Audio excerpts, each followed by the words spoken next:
So when I heard that the Fearless Fund shut down, when I at first saw the news, because I've been watching this throughout this whole litigation situation, I was bummed. I was like literally upset. I was like, oh my goodness, the Fearless Fund shut down. But then when I made the video about it, someone else said, take a look at this video that I'm about to play. I'm just going to let the video play. They said that only one $20,000 grant was left and they shut that one down, but they are still going.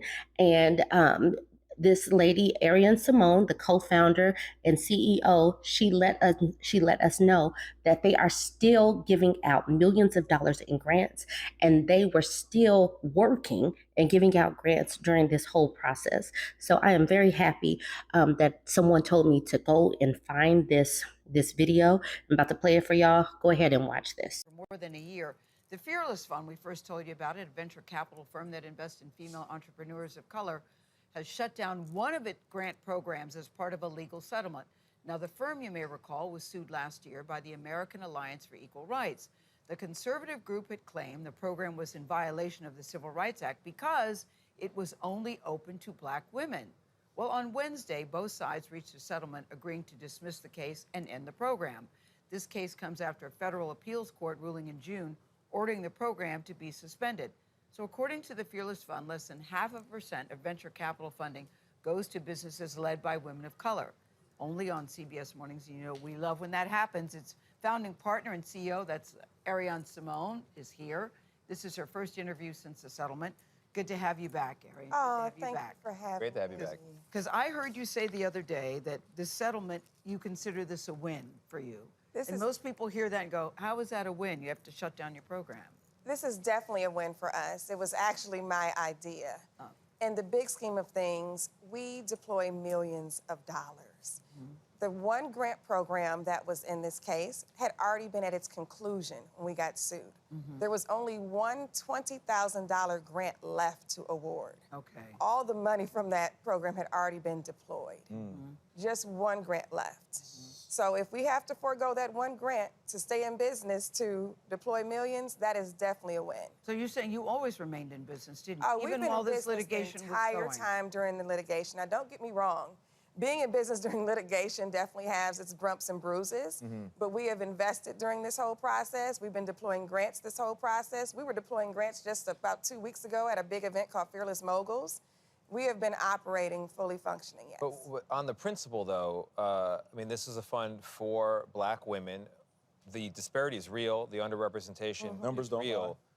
Why not take the defense of that principle all the way to the Supreme Court? Now, this is a fund actually for women of color. Women of color. Since inception. We have Hispanic founders, we have Asian founders since inception. The one program they sued was a program actually designed for Black women. Correct. So why not go on? Why not? Yeah, I think that's. Why not go to the Supreme Court? Yeah. Well, I think the writing is already on the walls with their current rulings. That a Supreme Court ruling that were to take place not in our favor, this would have shut us down out of business, but every single minority-based funding program for women as a whole sex and people of color as a whole. The consequence of that is too big. Now, we did reach out to the American Alliance for Equal Rights for comment. Its president, Edward Blum, said in part in a statement that race-exclusive programs like the one the Fearless Fund promoted are divisive and illegal, and how opening a grant program like this to all participants is enshrined in our nation's civil rights laws. Now, we have seen a growing list of lawsuits against diversity and inclusion. So what is your advice to programs that are seeing this type of approach? Well, if they stand by their beliefs, I think they should stand by their beliefs. What I mean by that is, literally, we won in the U.S. Federal District Court. We did.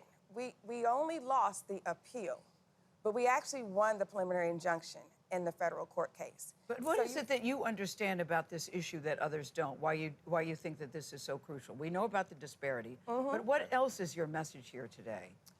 It's unfortunate that people even feel the way they do. But they like do. I said, the disparities are evident. Yeah. Women of color, and Black women in particular, receive less funding than any other entrepreneur demographic while starting more businesses than everybody else. I'm talking a fraction of a percent. You guys have stated the stats more than once. It's unfortunate that anybody would view this as something wrong or illegal. Clearly, the U.S. Federal District thought it was just fine, which is why they granted us the right to continue for that one grant left. And like you said, the Fearless Fund did not stop moving. No. You guys kept going, and you have launched a new $200 million fund for under-resourced entrepreneurs. Tell us a little bit more about that. Yes, we are excited. So now we've added to the capital stack. We've always had venture dollars, which is cash for ownership, similar to what people see on different shows. In addition to that, we've always had grants at our foundation. Now we have a debt loan program. Any entrepreneur that is pretty much in business for a year, $50,000, under-resourced, of course, and has a credit score of 600 can apply for the program. This is for men and women, but this was always designed for men and women. But what more needs to be done? We've been having this conversation, it seems, for years. Just Yeah. briefly, can you say it in a couple of sentences? What more needs to be done to close the gap? What needs to be done, the ball is now in the court of the lawmakers. Attorneys and judges are only doing one thing. They are ruling and judging according to how they interpret the law. Okay. Yeah. We need the lawmakers and the legislators to put laws in place that protect the right to fund marginalized communities so everyone can achieve the American dream. Ariane Simone, we appreciate you. Thank you so much for joining us. We'll keep your seat warm because you join us all the time. Yes, and I got one more thing to say. Our commitment to women of color is unwavering. All right. All right. Thank you so much.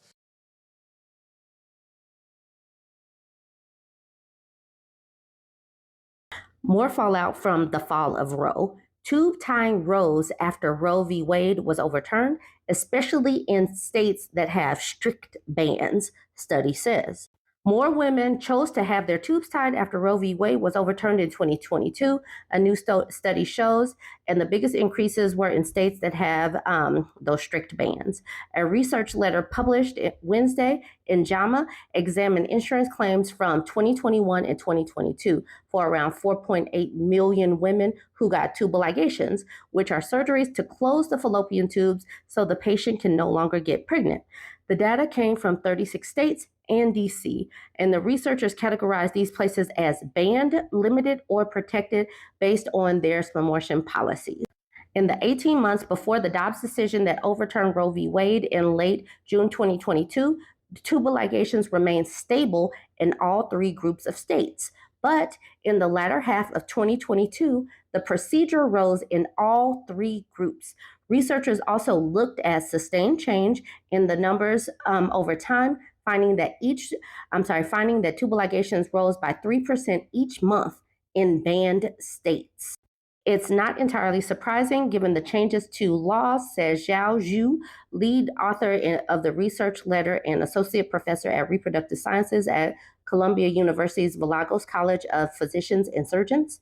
The research letter adds to other findings about a rise in sterilization procedures after Roe was overturned, including a study from researchers published in April in JAMA Health Forum that found an abrupt increase in tubal ligations among women 18 to 30 years old and vasectomies among men in that age group. This is huge. If a lot of these prime-aged people are getting these tubal ligations and vasectomies, these bans, how they're trying to strip away people's rights, it is going to backfire on these people tremendously, bigly, hugely. It looks like the data they used were able to break things down by state, which is nice and something we were unable to do with the data we used, said Jacqueline Ellison, an author of the April study who works at the University of Pittsburgh's School of Public Health. Here is a graphic that shows where there are bans and where women still have rights. So you can check it out. The dark red has a near total ban, and the blue states, dark blue has no ban, and the lighter blue, they have bans based on time. Well, they're all of the bans based on a certain amount of time, but the blue, you still have some rights. Dr. Clayton Alfonso recalls seeing a rise in tubal ligation in his OBGYN practice at Duke University in North Carolina. Patients who didn't want more or any children were worried about contraceptives failing and becoming pregnant unexpectedly, said Alfonso, who wasn't involved in either study. Patients told him they would rather be sterilized in case they weren't able to get a spermorphin. North Carolina banned most abortions after 12 weeks of pregnancy in 2023.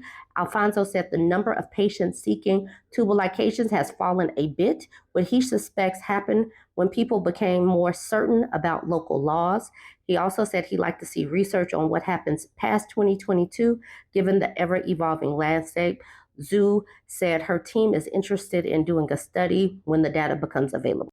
Even still, just watching this, watching how people are sterilizing themselves, watching how doctors are fleeing these states, what is telling me is that the demographics are going to change. And people really don't understand how this is going to backfire on these people that are so intent on stripping people's rights. Now, this is an interesting article from Newsweek. It gives a map that shows which states have more women than men.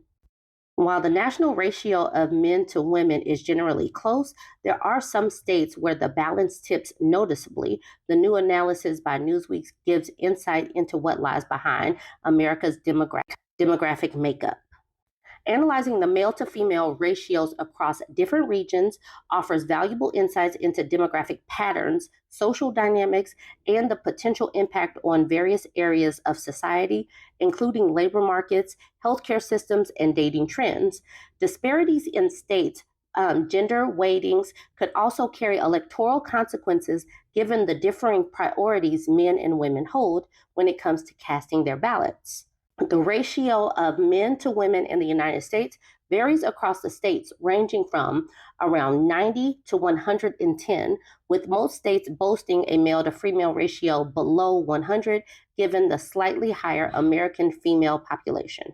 Okay, so here is the map. Now, the map where it is very, very bright, this is where there are more women than men. Now, where you see blue, that is where there are more men than women. Like up here, where it's purple, some of these purple states up here, South Dakota, North Dakota, even Utah actually has slightly more men than women. But in Alaska is definitely more. Wyoming is definitely more. And on the scale where it's just kind of light purple, it's about 1 to 1. But these bright red states, there are more women to men. And that is definitely very interesting to see where the disparities lie. Mississippi has the highest female to male ratio among the states listed, with only 93 men per 100 women. The second is Alabama, with a male to female ratio of 93.12, and then followed by Maryland at 93.72. Firmly on the other end of the scale, Alaska with 110 men per 100 women, well ahead of North Dakota, which sits at second place at 103 men per 100 women. Now, what explains the state's male to female ratios? Newsweek spoke to Beth Jaros, Senior Program Director at the Population Reference Bureau, about the causes and consequences of the state's gender demographics. Migration was probably the most obvious answer. There are some places that have growing industries that attract men, such as North Dakota's oil booms of the 2010s. Alongside Math Matters of PRB, Jaros authored a 2014 paper discussing the relationship between North Dakota's growing oil extraction industry between 2007 and 12 and the resulting growth in the state's population, which found many young men in their 20s, they moved for that oil boom. Dang, it says young men in their 20s accounted for 29% of the recent population growth in western North Dakota. Alongside migration, Jaros said that the state's military population can also impact gender demographics. While the armed forces are now more equitable than ever, there are still more men than women. States with large military presence relative to their total population, like Alaska and Hawaii, have a higher sex ratio than they would have without the military. Explaining why Mississippi has a larger female population than any other state, Gerard says that question proved a little bit more complicated, as it is not known for being a popular migration destination, nor having a large population outflow. However, she said the disparity could stem from the fact that Mississippi men have much higher mortality rates than women, as well as having the lowest life expectancy of any state. In 2020, the Centers for Disease Control found that Mississippi had the country's widest gender gap in life expectancy at 75 for women and 68 for men. Jesus. Doral said, to me, the Mississippi sex ratio is symptomatic of a systemic problem, really abysmal mortality rates that are even worse for Mississippi men than they are for Mississippi women. I didn't know that. That is a very wide gap. And looking at it that way, you can definitely understand why there are definitely more women than men. Jesus, that's big. All right, y'all. Join the conversation. Was this interesting? I'm glad that someone sent me this article to look at that map. And here's the map once again. If you want to check out this map, and like I said, the brighter pink, the brighter red color, that's where there are more women to men. The lighter purple means that the ratio is about 1-to-1, and then as it gets towards blue, that means that there are more men than women. All right, join the conversation. Let me know what you think about this. Don't forget to like, comment, and share.